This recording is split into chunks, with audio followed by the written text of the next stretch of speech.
இது ஃபர்ஸ்ட் மலேசியாவின் செய்திகள் உங்களுக்காக.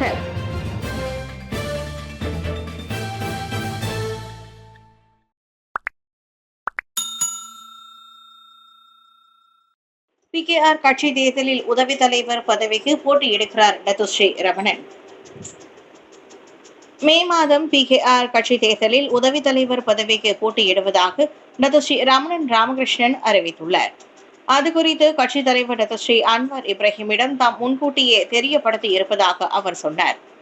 உதவி தலைவர் பதவிக்கு போட்டியிடும் விருப்பம் தொடர்பில் நாடளாவிய நிலையில் உள்ள கட்சித் தலைவர்கள், சக போராளிகள், அடிமட்ட தொண்டர்கள் ஆகியோருடன் நன்கு கலந்து ஆலோசித்துள்ளேன். அடிமட்டத்திலிருந்து உயர்மட்டம் வரையில் கட்சியை வலுப்படுத்துவதே எனது நோக்கம் என சுங்கைபுலோ நாடாளுமன்ற உறுப்பினருமான ரமணன் கூறினார். மலேசிய மடானி உணர்வுடன் நாட்டின் சிறந்த எதிர்காலத்திற்கு உழைப்போம் என்றார் அவர். கடந்த வாரம்தான் சுங்கைபுலோ PKR தொகுதி தலைவராக ரமணன் போட்டியின்றி தேர்வு பெற்றது குறிப்பிடத்தக்கது. 15வது பொது தேர்தலில் சுங்கைபுலோவில் கைரி ஜமாலுடனை தோற்கடித்து ஜெயண்ட் கில்லர் என பட்டப்பெயரை பெற்ற டத்துஸ்ரீ ரமணன் தொழில் முனைவோர் கூட்டுறவு மேம்பாட்டுத்துறை துணை அமைச்சராக நியமிக்கப்பட்டார். கோத்தா டாமன்சாரா நகைக்கடை கொள்ளையின் நண்பன் இன்று சரண். 2 மில்லியன் ரிங்கிட் பெருமானம் உள்ள 7 நகைக்கடை கொள்ளையடித்த சந்தேக நபரின் நண்பரும் கடத்தல்காரராகிய செயல்பட்டவருமான நபர் இன்று சரணடைந்தார். அடையாளம் காணப்பட்ட சந்தேக நபர் விசாரணைக்கு உதவுவதாக சரணடைவார் என ஸ்லாங்கூர் போலீஸ் தலைவர் டாக்டர் ஹுசேன் உமர் கான் தெரிவித்தார். கோத்தா டாமன்சாராவில் பேரங்காடியில் உள்ள ஒரு நகைக்கடையில் இருந்து 2 மில்லியன் ரிங்கிட் மதிப்புள்ள 7 நகைகளை கொள்ளையிட்ட சம்பவம் தொடர்பில் இதற்கு முன்னதாக 32 வயது ஆடவன் ஒருவனை கைது செய்த போலீசார் விசாரணைக்காக ஒரு வாரம் தடுத்து வைத்துள்ளனர். உலஸ்லாங்கூர் புக்கெட் புருந்தோங்கில் இரவு மணி 10:15 அளவில் அந்த சந்தேக பேர் வழி கைது செய்யப்பட்டதோடு கொள்ளையடிக்கப்பட்ட நகைகளும் மீண்டும் பறிமுதல் செய்யப்பட்டதாக ஹுசைன் தெரிவித்தார். மஸ்ஜித் இந்தியா கோவில் விவகாரம், ஃபிர்டவுஸ் வாங்கிற்கு கொலை மிரட்டல் விடுத்த ஆடவர் கைது. மஸ்ஜித் இந்தியா கோவில் விவகாரம் தொடர்பில் சுயேட்சை சமய சொற்பொழிவாளர் ஃபிர்டவுஸ் வாங்கிற்கு கொலை மிரட்டல் விடுத்த ஆடவர் கைதாகியுள்ளார். சனிக்கிழமை பிற்பகல் வாக்கில் சந்தேக நபர் கைதானார். கொலை மிரட்டல் விடுக்க பயன்படுத்தப்பட்ட கைபேசியும் பறிமுதல் செய்யப்பட்டதை பெடலிஜயா போலீஸ் தலைவர் ஷாருல் நிசாம் ஜாஃபர் உறுதிப்படுத்தினர். குற்றவியல் சட்டம், தொடர்பு மற்றும் பலூடக ஆணைய சட்டத்தின் கீழ் அந்நபர் விசாரிக்கப்படுகிறார். தேவிஸ்ரீ பத்ரகாளியம்மன் ஆலயம் குறிப்பிடத்தக்க தான் வெளியிட்ட கருத்துக்கள் தொடர்பில் தனக்கு கொலை மிரட்டல் விடுக்கப்பட்டதாக ஃபிர்டவுஸ் வாங் வெள்ளிக்கிழமை மாலை போலீசில் புகார் செய்திருந்தார். ஃபேஸ்புக் மெசஞ்சர் வாயிலாக அனாமத்திய கணக்கிலிருந்து அந்த கொலை மிரட்டல் வந்ததாக அவர் தனது புகாரில் கூறியுள்ளார். கோவில் பிரச்சினை தீரவில்லை, அதற்குள் மசூதி அடிக்கல் நாட்டு விழாவில் பங்கேற்பதா வேண்டாம் என அன்வாருக்கு சயித் இப்ராஹிம் அறிவுரை. ஜாலான் மஸ்ஜித் இந்தியா தேவிஸ்ரீ பத்ரகாளியம்மன் ஆலய விவகாரத்திற்கு இன்னும் தீர்வு எட்டப்படாத நிலையில் மசூதியின் அடிக்கல் நாட்டு விழாவில் பிரதமர் பங்கேற்பது சரியாக இருக்காது. ஒன்று, அவர் இதில் பங்கேற்க கூடாது, அல்லது கோவில் விவகாரம் தீரும் வரை அடிக்கல் நாட்டு விழாவை ஒத்திவைக்குமாறு ஜேக்கல் குழுமத்தை அவர் கேட்டுக் கொண்டுள்ளார். தேசிய முன்னணி காலத்து சட்டத்துறை அமைச்சரான டாக்டர் ஸ்ரீ சயித் இப்ராஹிம் அவ்வாறு ஆலோசனை கூறினார். இதுவே கோவில் நிலத்தில் 100 ஆண்டு கால மசூதி இருந்து நில உரிமையாளர் அங்கு கோவிலை கட்ட அடிக்கல் நாட்டினால் பிரதமர் அங்கு செல்வாரா என சயித் கேள்வி எழுப்பினார். கோவில் இடமாற்றம் தொடர்பில் இன்னமும் பேச்சுவார்த்தைகள் நடைபெற்று வருகின்றன. ஒரு பக்கம் சுமூக தீர்வை பற்றி பேசிவிட்டு மறுபக்கம் அடிக்கல் நாட்டில் பங்கேற்றால் அது டாக்டர் ஸ்ரீ அன்வார் இப்ராஹிமுக்கு அழகாக இருக்காது என்று அவர் கூறினார். இந்திய சமூகத்தின் AI கல்வி அறிவை மேம்படுத்த மித்ரா தொடங்கிய AI ஃபார் கம்யூனிட்டி இம்பாக்ட் இலவச பயிற்சி திட்டம். மலேசிய இந்திய சமூகத்தின் உருமாற்ற பிரிவான Mithra AI for community impact எனும் புதிய திட்டத்தை அறிமுகப்படுத்தியுள்ளது. அண்மையில் நடைபெற்ற அதன் தொடக்க விழாவை மித்ரா தலைவரும் பத்து நாடாளுமன்ற உறுப்பினருமான பி. பிரபாகரன் இப்புதிய திட்டத்தை தொடக்கி வைத்தார். அந்நிகழ்வில் மித்ரா தலைமை இயக்குநர் பிரபாகரன் கணபதி, மைக்ரோசாப்ட் நிறுவனத்தின் பிரதிநிதியாக அடிலா ஜுனோட், பெப்பர் லேப்ஸ் சார்பில் குஹன்பதி மற்றும் மேஜர் சைஹான் ஜைனல் ஆகியோர் பங்கேற்றனர். இந்த நவீன டிஜிட்டல் உலகில் மற்றும் AI தொழில்நுட்பத்தில் இந்திய சமூகத்தின் கரங்கள் வலுப்படுத்துவதே இப்புதிய முன்னெடுப்பின் நோக்கமாகும். அன்றாட வாழ்க்கை முறையில் AI தொழில்நுட்பத்தின் பயன்பாடு தங்களின் வாழ்க்கை தரத்தை மேம்படுத்திக் கொள்ள மக்களுக்கு வாய்ப்பு வழங்குகிறது. இந்த AI ஃபார் கம்யூனிட்டி இம்பாக்ட் திட்டமானது மக்கள் AI குறித்து அறிந்து கொள்வதோடு மட்டுமல்லாமல் அதனை சமூக சேவை, கல்வி மற்றும் வியாபாரம் முன்னேற்றத்திற்கும் பயன்படுத்திக் கொள்ள வேண்டும் என்பதே மித்ராவின் எதிர்பார்ப்பு என பிரபாகரன் தெரிவித்தார். ஸ்லாங்கூரின் நிரந்தர வனப்பகுதிகளில் பொழுதுபோக்கு மற்றும் மலையேறும் நடவடிக்கைகளுக்கு பெர்மிட் ஏப்ரல் 1 முதல் அறிமுகம்.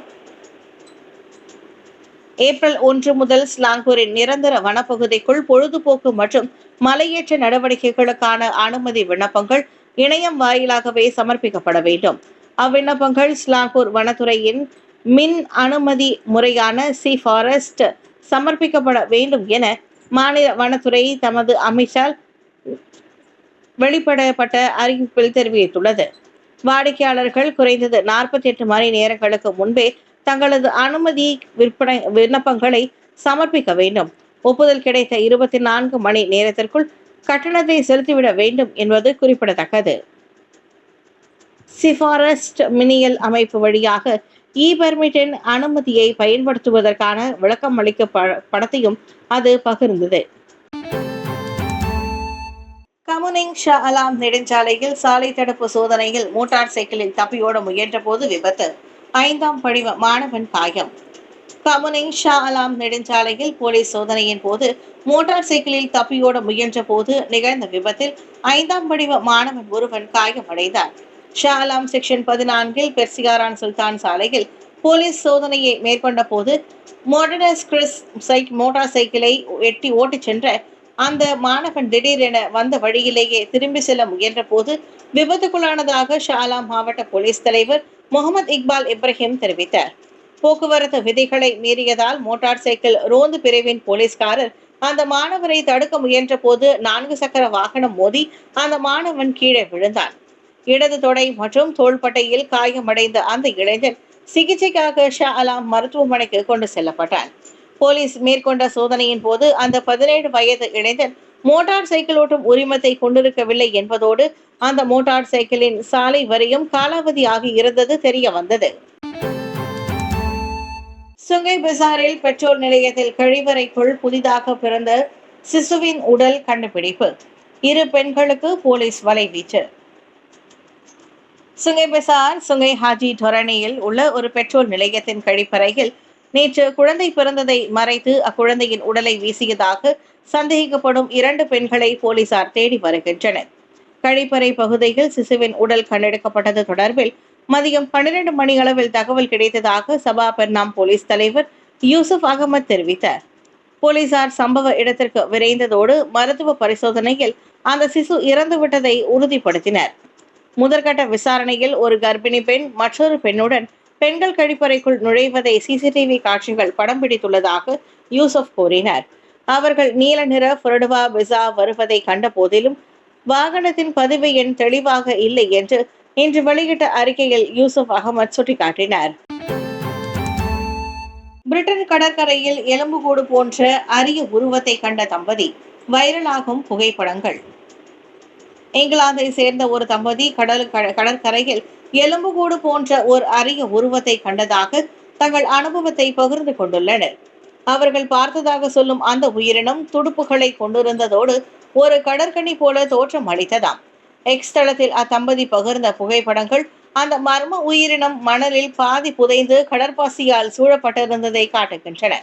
இது பார்ப்பதற்கு ஒரு மீனின் வால் மற்றும் வேற்றுகிரக வாசி போன்ற உயிரினத்தின் உடல் மற்றும் தலையுடன் செதுக்கப்பட்ட மர உயிரினமாக தெரிகிறது. அந்த உயிரினத்தை கண்டு அங்கு கூடிய மக்களுக்கும் அது என்னவாக இருக்கும் என புலப்படவில்லையாம். கப்பல் அல்லது படகில் இருந்தோ அது விழுந்திருக்கலாம் என சிலர் கூறிக்கொண்டார்களாம். நல்ல வேளையாக கண்ணில் கண்டதை நாங்கள் புகைப்படமாக எடுத்தோம், இல்லை என்றால் நாங்கள் சொல்வதை யாரும் நம்பி இருக்க மாட்டார்கள் என அத்தம்பதி கூறிக்கொண்டனர். வளர்ப்பும் உரிமை கிடைக்காத தாய் மகனை கொலை செய்த கொடூரம். அமெரிக்காவில் இந்திய வம்சாவளி பெண் கைது. அமெரிக்காவின் டிஸ்னிலாண்டுக்கு 3 நாள் சுற்றுப்பயணம் மேற்கொண்ட பிறகு தனது 11 வயது மகனை கழுத்தறுத்து கொலை செய்துள்ளார் தனித்து வாழும் 48 வயது இந்திய வம்சாவளி தாய். மகனை கொன்றுவிட்டு சரிதா ராமராஜு தற்கொலைக்கும் முயன்ற சம்பவம் பரபரப்பை ஏற்படுத்தியுள்ளது. 2018ஆம் ஆண்டு தனது கணவர் பிரகாஷ் ராஜை விவாகரத்து செய்துவிட்டு ஒரே மகனுடன் கலிபோர்னியா மாநிலத்தில் சரிதா குடியேறினார். மகனை வளர்க்கும் உரிமை முன்னாள் கணவருக்கு கிடைத்தது. சரிதாவுக்கு அம்மகனை அடிக்கடி சென்று பார்ப்பதற்கு நீதிமன்றம் அனுமதி வழங்கியிருந்தது. ஆனால் மகனின் மருத்துவம் மற்றும் கல்வி விஷயங்களில் தன்னிடம் கலந்தாலோசிக்காமல் முன்னாள் கணவர் செயல்படுவதாக குற்றம் சாட்டி மகனை வளர்க்கும் உரிமையை தனக்கே தரும்படி நீதிமன்றத்திடம் சரிதா முறையிட்டிருந்தார். இந்நிலையில் தான் மகன் ஆசைப்பட்டபடியே 3 நாள் சுற்றுலாவாக டிஸ்னிலேண்ட் கேளிக்கை பூங்காவுக்கு அழைத்து சென்று ஹோட்டல் அறை எடுத்து சரிதா தங்கியுள்ளார். எனினும் மகன் என்றும் பாராமல் அவனை கத்தியால் கழுத்தறுத்து கொலை செய்த சரிதா போதைப்பொருள் உட்கொண்டு தானும் தற்கொலைக்கு முயன்றுள்ளார். கொலைக்கு முன்பு போலீசுக்கு அழைத்து சரிதா தகவல் கூறியதால் எளிதில் சம்பவ இடம் விரைந்து அவரை மீட்டு மருத்துவமனையில் அனுமதித்தனர். பெற்ற தாயால் கொலையுண்ட சிறுவனது உடல் சவ பரிசோதனைக்காக அனுப்பப்பட்டுள்ளது. மருத்துவமனையில் உடல் தேறிய சரிதாவை கொலை குற்றத்திற்காக போலீசார் கைது செய்தனர்.